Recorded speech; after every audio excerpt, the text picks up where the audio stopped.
Ration వాహనాలకి అమ్మకానికి వస్తాయేమో. ఎందుకంటే ఇప్పుడు రేషన్ వచ్చే నెల నుంచి తీసేస్తున్నారు. వాహనాలు లేవు, ఎండియు వాహనాలు.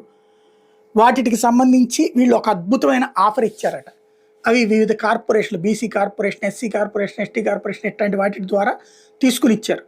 70 నెలల అగ్రిమెంట్ రాసి ఇచ్చారు. ఆ 70 నెలల పాటు డబ్బులు ఆ కార్పొరేషన్లే కడుతుంటాయి. వీళ్ళకి నెలకో 25,000 డబ్బులు వస్తూ ఉన్నాయి, నడిచిపోతుంది, వీళ్ళ జీవితం వాళ్ళకి గడిచిపోతుంది.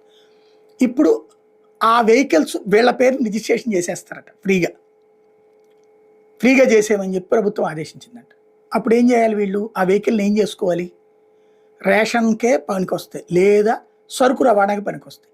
ఇదేమో పెద్ద లారీ కాదు, అలాగని చిన్న ఆటో కాదు. ఇప్పుడు ఇది చిన్న ఆటో వాళ్ళు ఏవైతే కూరగాయలు ఇట్లాంటి ఒక ఊరు నుంచి ఇంకో ఊరికి తీసుకొచ్చుకుంటారే, అట్లాంటి పనులకి వాడాలి దీన్ని. అదే సందర్భంలో లేదు అంటే ఇది మీడియం సైజ్ అనాలి. మరి